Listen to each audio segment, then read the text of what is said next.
pada hari ini, Kamis 29 Agustus 2024, perkara sidang pidana nomor 51 tahun 2024 dibuka dan terbuka untuk umum. Dan mengetuk palu 3 kali, tanda sidang dimulai. Sidang kasus pencurian kayu atas terdakwa Nenek Mariam dan cucunya Siti dengan ini saya buka. Bu Jaksa, silakan sampaikan. Yang mulia, terdakwa terbukti mengambil kayu di tanah milik Bu Rianti tanpa izin, melanggar pasal 362 KUHP tentang pencurian. Kita paham bahwa kemiskinan merupakan masalah, tetapi pelanggaran hukum tetap tidak bisa dibenarkan. Hukum diciptakan untuk melindungi hak milik seseorang tanpa pandang bulu. Apabila kita membiarkan masalah ini, maka tidak akan ada orang yang akan menghormati aturan. Baik, Bu Jaksa. Terdakwa, apakah ada yang ingin Anda sampaikan? Apakah benar Anda mencuri kayu di ladang milik Ibu Rianti?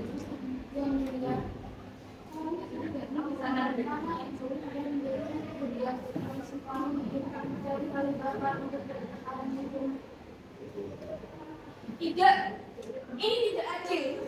Kami mengambil kayu hanya untuk bertahan hidup. Lihat Bu Rianti, ia sudah memiliki segalanya. Sementara kami bahkan tidak bisa menyalakan api untuk memasak. Nenek saya seharusnya tidak ada di sini. Kalian menghukum orang yang tidak tahu apa-apa tentang hukum. Yang mulia, Nenek Mariam dan Siti hanyalah korban dari kerasnya hidup. Mereka tidak berniat mencuri. Kita tidak bisa mengabaikan aspek kemanusiaan. Hukum seharusnya menjadi pelindung, bukan penindas. Apakah kita benar-benar akan memenjarakan seorang nenek tua hanya karena kayu bakar? Jika kita begitu cepat menghukum mereka, apa yang sebenarnya kita lindungi? Yang mulia, klien saya tidak mencari permusuhan. Dia hanya ingin hanya untuk dihormati. Jika kita membiarkan pelanggaran ini, itu akan menjadi presiden buruk bagi seluruh pemilik tanah. Hukum tidak boleh tunduk pada simpati. Kita harus berpegang pada aturan yang sudah ada. Yang mulia, saya membeli tanah itu dengan susah payah. Mereka mengambil hak saya. Jika hukum ada hanya untuk dilanggar, maka untuk apa hukum itu ada? Saya berusaha keras untuk memiliki tanah tersebut, dan saya punya hak yang sangat besar untuk mempertahankannya. Tapi, apakah kita lupa bahwa hukum juga dibuat untuk melindungi yang lemah? Nenek Mariam dan Siti hanyalah 2 dari ribuan orang yang berjuang untuk hidup di tengah ketidakadilan ekonomi. Mereka bukan penjahat, mereka hanya orang biasa yang ingin bertahan hidup. Kita harus mempertimbangkan keadaan mereka, bukan hanya mengikuti teks hukum secara kaku.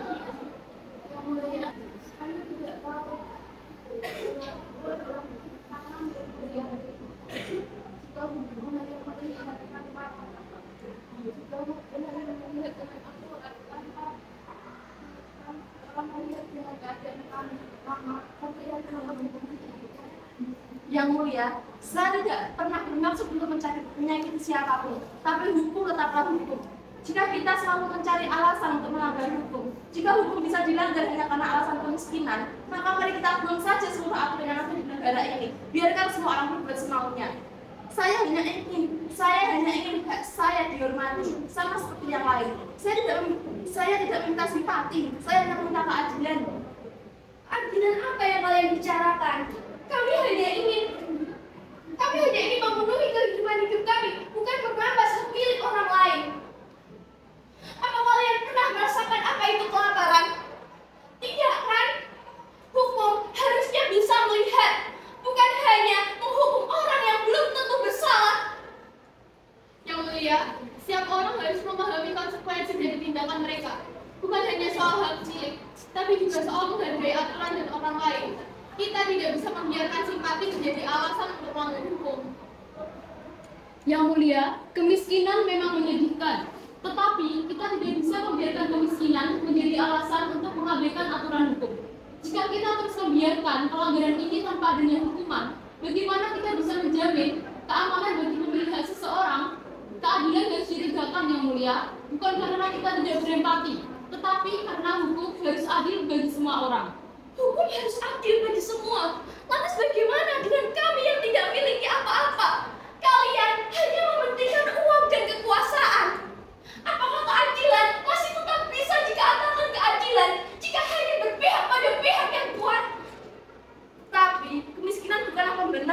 melanggar hak milik orang lain. Nenek Maryam dan Siti mungkin tidak berniat jahat, tapi hukum tetaplah hukum. Semua orang harus mendapatkan sanksi jika telah melanggar hukum, apapun niat di baliknya. Hak milik adalah hak yang harus dihormati oleh semua pihak. Namun, saya juga memahami keadaan sulit yang dialami oleh terdakwa. Ini adalah situasi yang sulit, tapi hukum ada untuk menegakkan keadilan bagi semua, termasuk bagi yang memiliki dan yang tidak punya. Kita tidak bisa mengabaikan salah satu demi yang lain. Yang mulia, dalam setiap aturan ada ruang untuk belas kasihan. Kita seharusnya tidak memaknai hukum hanya sebagai alat untuk menghukum, tetapi juga sebagai alat untuk mengoreksi keadaan yang tidak adil. Bagaimana kita bisa menyebut diri kita adil jika kita menghukum mereka yang tidak punya pilihan selain bertahan hidup dengan cara ini? Ini bukan soal mengabaikan kemanusiaan, tapi soal menjaga ketertiban dan keadilan. Kita harus menunjukkan bahwa hukum tetap berlaku dan dihormati, terlepas dari keadaan sulit yang kita hadapi. Yang mulia, saya sama sekali tidak membenci Nenek Maryam ataupun Siti. Tetapi itu tidak bisa diam saja ketika hak saya dirampas. Saya harap semua orang bisa belajar bahwa kita harus saling menghargai, termasuk menghargai hak milik orang lain. Itu benar, hak milik memang harus dihormati, tetapi kita juga tidak boleh melupakan sisi kemanusiaan. Apakah hukum hanya akan melindungi mereka yang kuat? Yang mulia, kita perlu memikirkan bahwa keadilan bukan sekedar dalam teks buku, tapi juga tindakan nyata untuk membantu mereka yang terjebak dalam situasi sulit. Dalam situasi seperti ini, keadilan harus ditegakkan dengan cara fakta dan juga hukum dalam yang benar, bukan hukum semata. Saya mengerti bahwa hidup ini tak adil bagi sebagian pihak.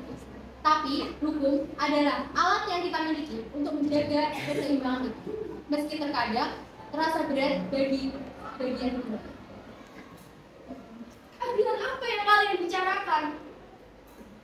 Nenek saya yang menderita. Apakah ini termasuk keadilan? Apakah hukum tidak bisa memberikan ruang bagi mereka yang benar-benar membutuhkan? Kita semua manusia dan kita merasa simpati kepada terdakwa.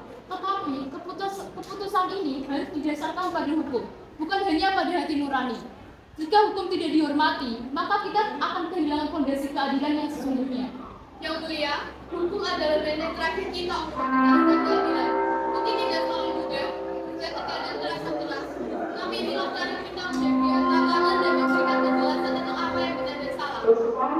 Saya tidak mencari musuh di sini. Saya hanya ingin hak saya dihormati. Jika kita terus berkompromi pada hukum, maka apa yang lagi kita punya yang bisa dan tidak. Ini bukan soal saya atau mereka, tapi ini soal hukum.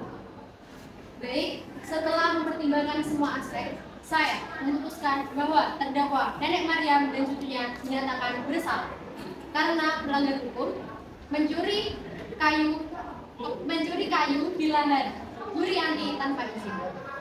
Tidak, nenekku tidak salah.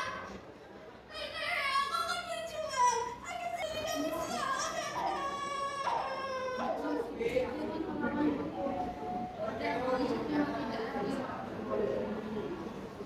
Kita semua harus belajar dari kasus ini bahwa aturan tetaplah aturan yang harus ditaati dan dihormati oleh semua pihak. Benar, aturan dibuat untuk menjaga ketertiban. Siti, saya harap kamu mengerti bahwa tidak semua hal bisa diselesaikan dengan emosi. Emosi ini bukan hanya tentang kayu semata, tapi tentang bagaimana penindasan terhadap orang-orang terjadi seperti kami. Bagaimana tahu rasanya itu? Nenek, maafkan aku, Nenek. Aku tidak bisa berjuang melindungi Nenek.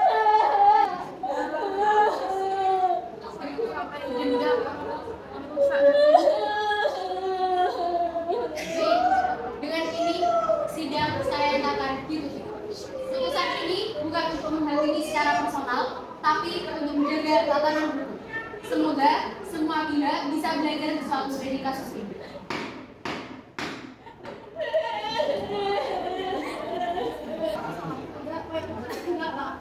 Langsung ke saya malah. Jadi, pesan moral moral dari drama yang kita sampaikan ini adalah hukum dan peraturan harus ditegakkan adil bagi semua pihak. Karena apabila hukum tidak ditegakkan secara adil dan mengakibatkan keresahan masyarakat, siapapun pelanggarnya, entah miskin atau kaya, harus mendapatkan sanksi. Terima kasih. Assalamualaikum warahmatullahi wabarakatuh.